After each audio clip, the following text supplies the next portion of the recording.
Hello everyone, I am 16-Bit Steven, the retro son of Rose Quartz, and welcome to my universe. Now today here I gave you guys an introductory video yesterday, so I'm going to jump in here with something just real simple for you guys. I am an avid football fan, as you guys know or may have heard, so I'm going to give you my football picks here for week 4 in the NFL, because that starts tomorrow night in the Pacific Northwest up in Seattle with the Rams at the Seahawks. Rams humbled a bit by the Tampa Bay Buccaneers. The Bucs went into LA. They put up a 50 burger on those guys. 55-40, they took out the Rams. Jared Goff had over 500 yards passing, but 4 interceptions. Really not going. You're not going to win many games throwing 4 picks. I'm just going to throw that out there right now. So, I figure the Rams, Sean McVay, they want to get back on track. Pete Carroll, the Seahawks, they always play the Rams tough. They gave them fits a couple times last year. Both were playoff teams a year ago. And, there's some deficiencies on both sides. I think the Rams might have the more complete roster, but, just kind of trying to put everything together. Todd Gurley and that injury, that's really killing him. So, Rams at the Seahawks. I'm going to go, oh, man. Wilson! Seattle upends the Los Angeles Rams 31-27. Last minute touchdown to win the game. All right, so we're going to move into our Sunday slate. Jacksonville at Carolina. A couple of quarterbacks that are in the backups to the start of the season. Kyle Allen for the Carolina Panthers, 2-0, filling in for Cam Newton. Jacksonville Jaguars, Gardner Minshew. Oh, man, there are too many memes with this guy, and he has been the real deal since coming in. He's won the last 2 as well, both teams at 2-2. Game is in Charlotte. Looks to be a good one. Looks to be a close matchup. Tough pick. Leonard Fournette really got going last week. Christian McCaffrey, an absolute monster. If he's on your fantasy team, you're probably in pretty good hands. But I'm going to go ahead and go with the Gardner on this one. Gardner Minshew leads the Jacksonville Jaguars to another win on the road, just like last week. And Christian McCaffrey, I think, is going to have a solid game. Obviously, he's a stardom every week in fantasy, but this is one that could go either way. I'm going to go with Jacksonville in overtime, 20-17. That Carolina defense is for real. Next, the New England Patriots, the Washington Redskins, in the nation's capital. Dwayne Haskins' first career start, presumably, unless they go back to Keenum. Either way, I don't think that changes the outcome of this game too much.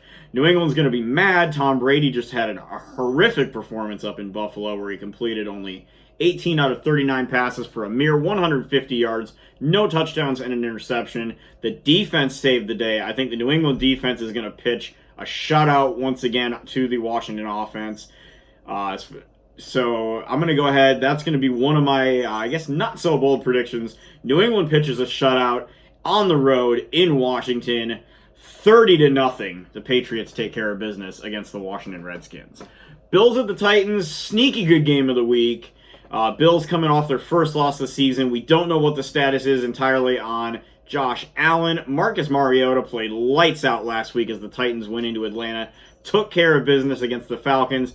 This is the week, like always, the Titans come crashing back down to earth. I think the Buffalo defense wins the day. 10-9. Bills take care of business in a slugfest, a low-scoring affair. Probably an ugly game from at least when the Bills' offense is on the field, and I just don't think the Titans will keep it up for 2 straight weeks. Ravens at the Steelers. Ravens, I was certain they were going to take care of business against the Browns last week in Baltimore. That was such a huge letdown. Steelers did take care of business on Monday night against the Bengals, but that was the Bengals. This is the Ravens. This is a different rivalry. This is a better team. Yes, I know they're in Pittsburgh, not Baltimore, but I am still going to go with Lamar Jackson to have a bounce-back game against the Pittsburgh Steelers. Ravens win this one 24-17. Cardinals at the Bengals. Talk about the Stupor Bowl going on here. Oh my goodness. So Kyler Murray with a real chance to get his first career win in the NFL on the road, but against the Cincinnati Bengals at 0-4. Cardinals 0-3-1. Neither of these teams has won a game yet, and the only way that would not change would be if they were to tie. That's not going to happen. I have the Cincinnati Bengals pulling their first W in the Zach Taylor head coaching era. And so we're going to go ahead. Cincinnati wins this game 23-13. Arizona just ultimately, the offensive line is just not good. I think John Ross has another big day. And who knows, maybe Andy Dalton won't look so bad, at least for a week. Atlanta at Houston.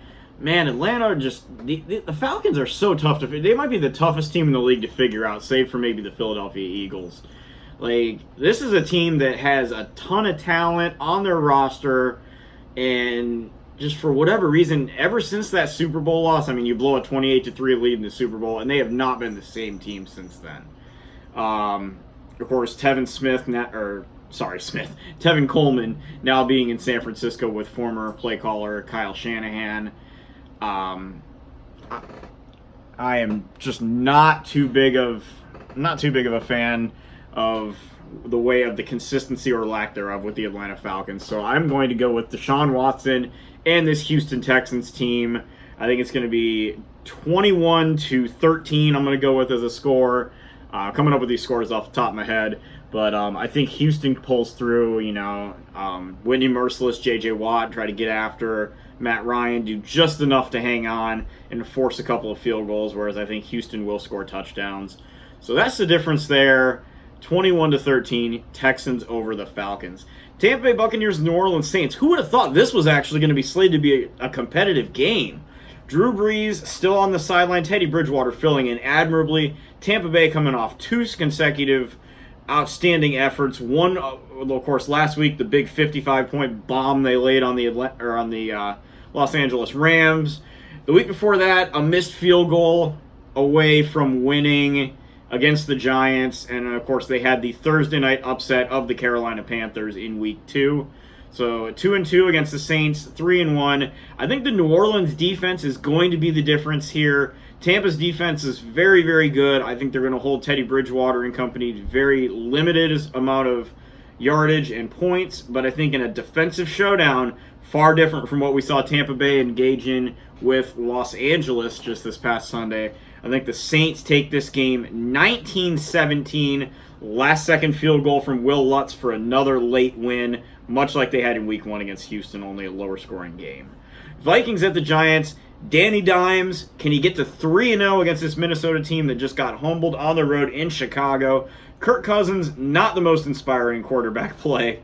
A lot of good receivers. However, I do like the Vikings offense to bounce back after that embarrassment they put on as a show against the Chicago Bears in Soldier Field. You're not going up against Khalil Mack this week, guys.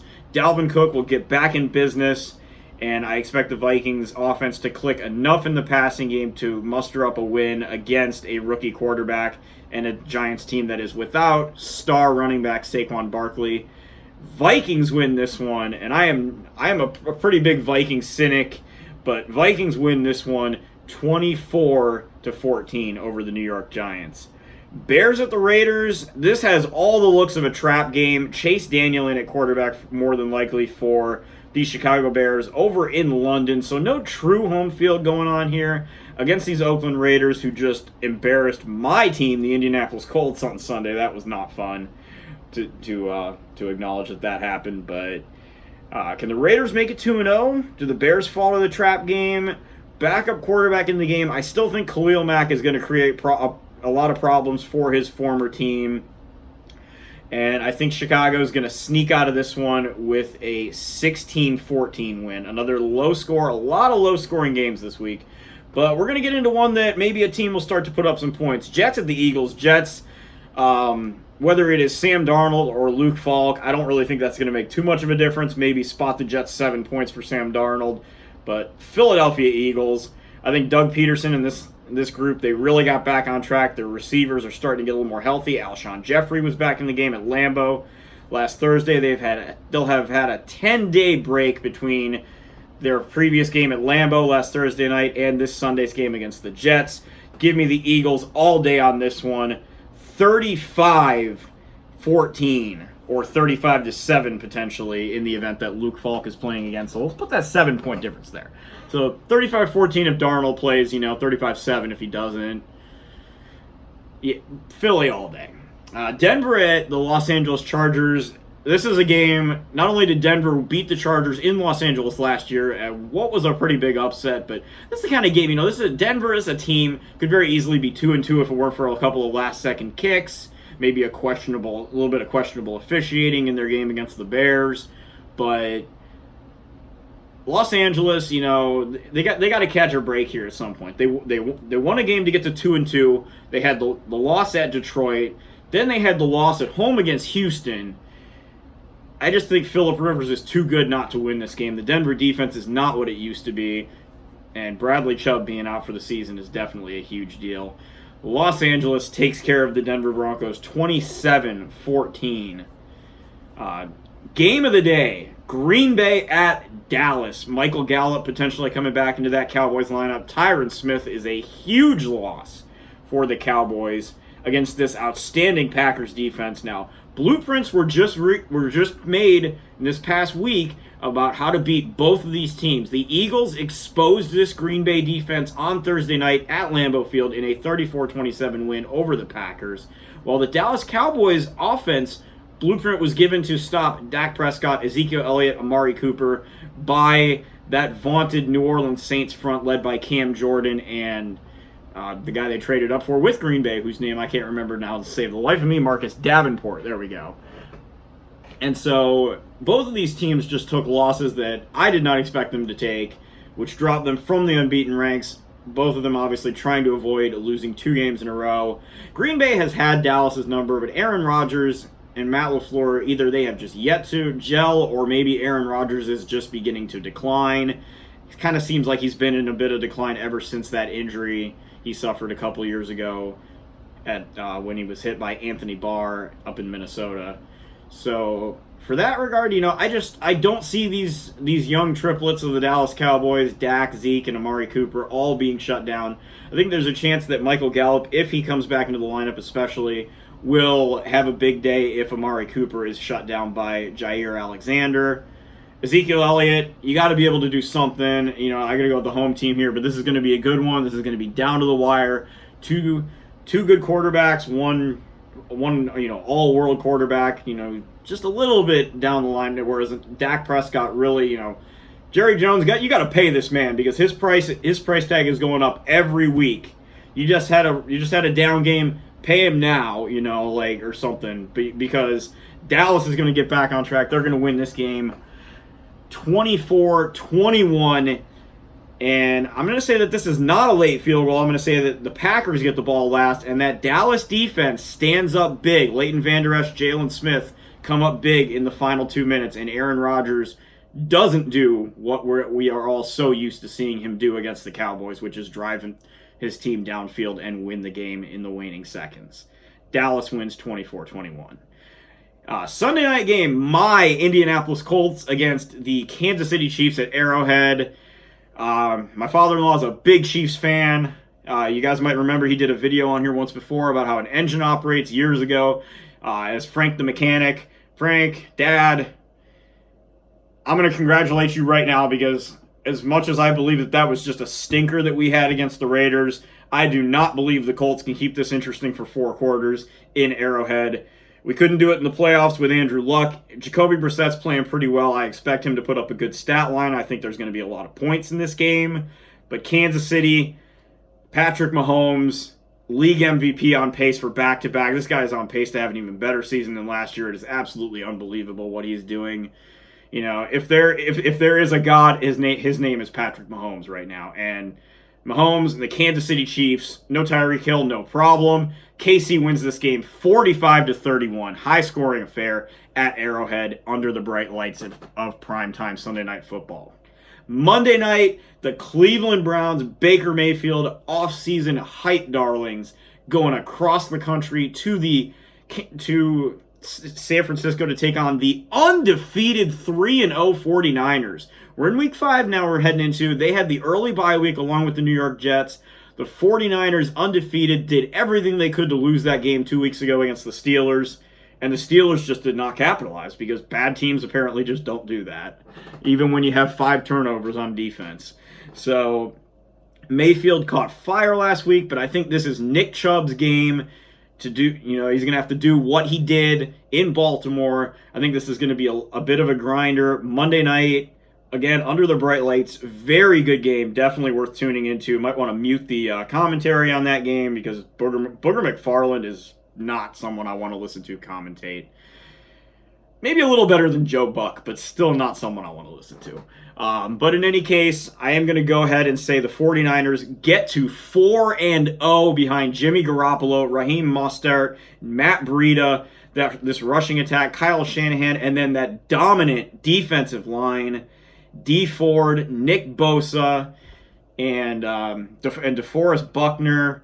Outstanding pass rush. And I actually don't know if Bosa's playing, but in any case, regardless, DeForest Buckner has been on fire.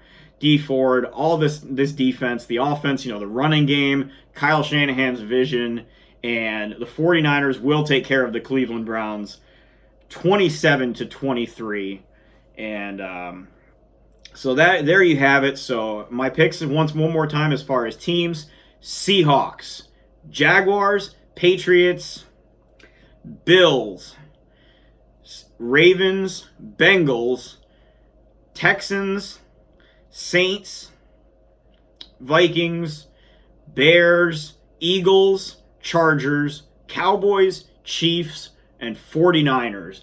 There you have it. My Week 5 NFL picks. Lions and Dolphins on the bye this week. So, Dolphins fans, this might be the only week all year where you don't have to endure a loss because your team is on the bye week. Just food for thought, guys. Love you guys all. Thank you very much for coming by. I am 16-Bit Steven, the retro son of Rose Quartz. And thank you all for stopping by my universe.